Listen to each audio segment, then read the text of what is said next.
¿Qué pasó con el retiro de la AFP?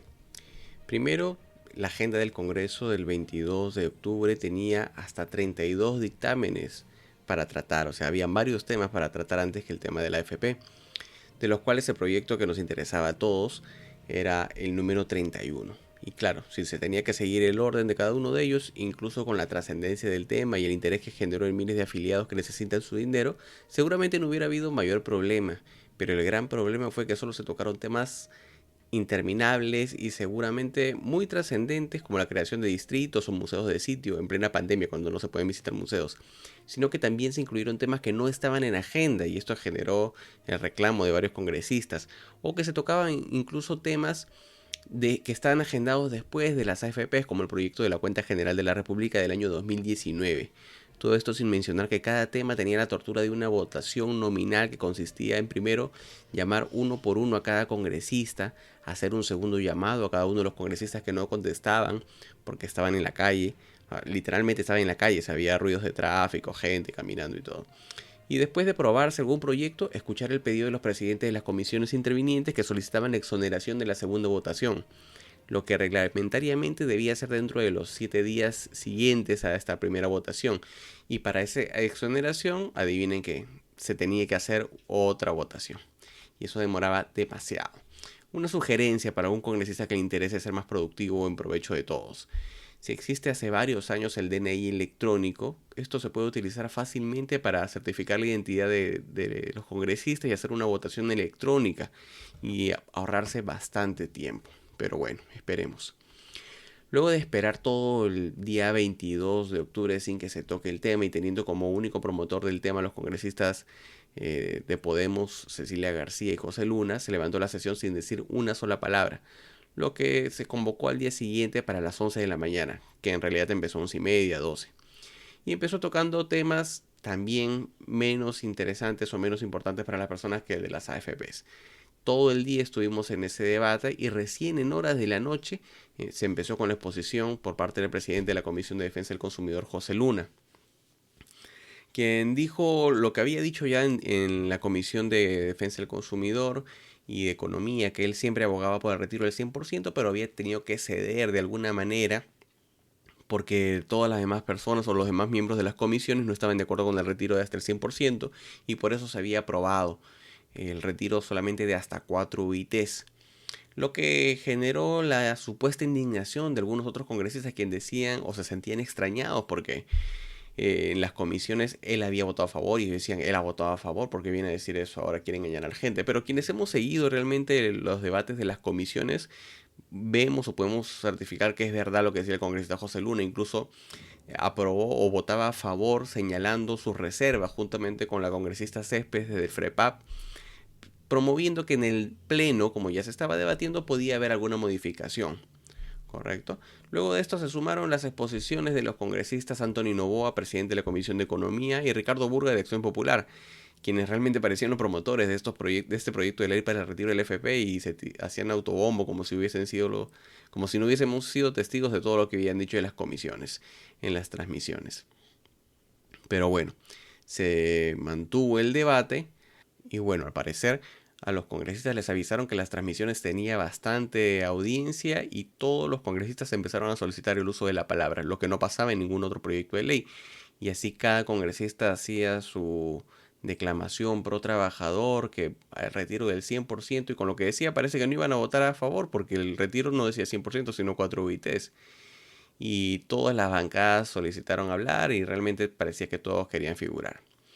Es importante señalar que al Pleno llegó un texto sustitutorio diferente al que se aprobó en las comisiones, el cual tenía como mejora el hecho de que también se concedía el retiro de hasta una UIT a quienes hubieran dejado de aportar cuando menos un mes en los últimos 12 meses.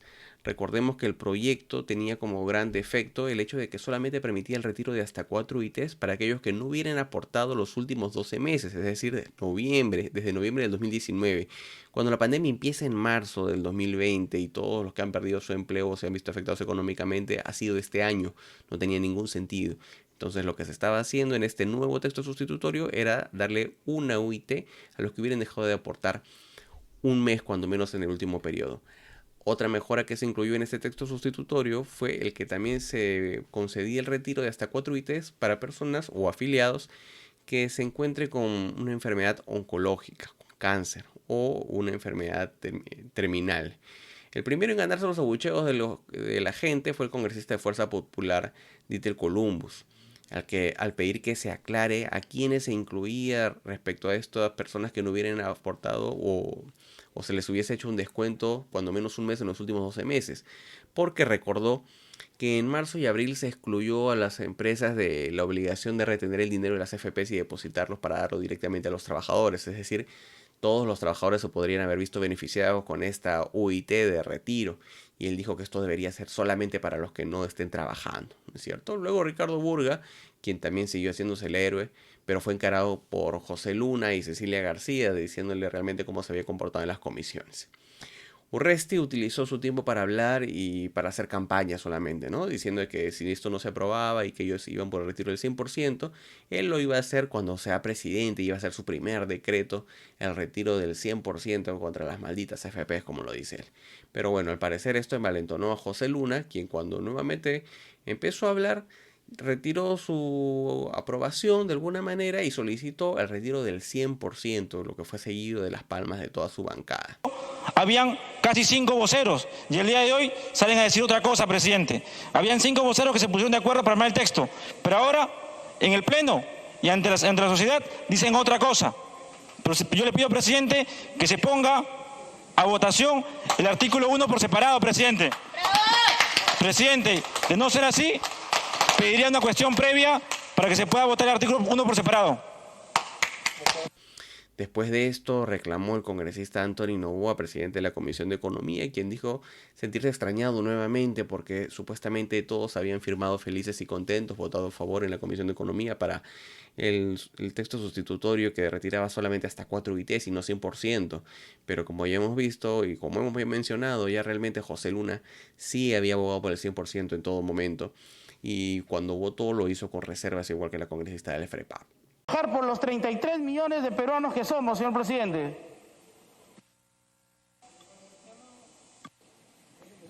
Señor presidente. La palabra, presidente.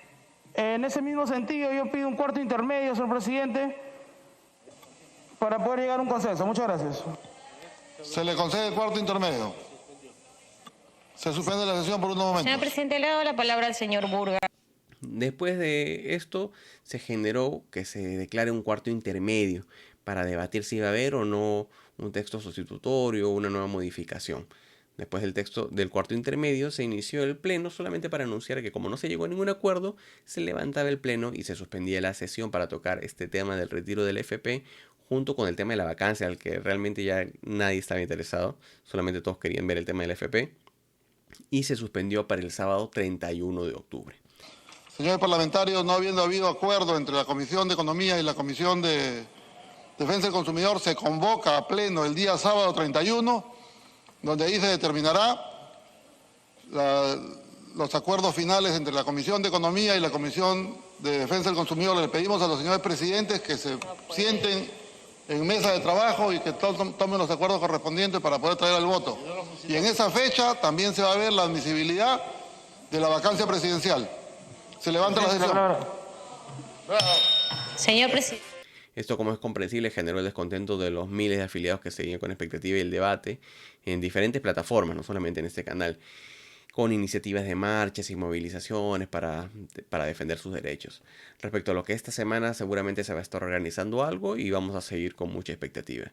No olvides suscribirse a este canal para conocer los detalles al respecto y, por supuesto, para tener la mejor transmisión del debate el sábado 31 de octubre. Muchas gracias.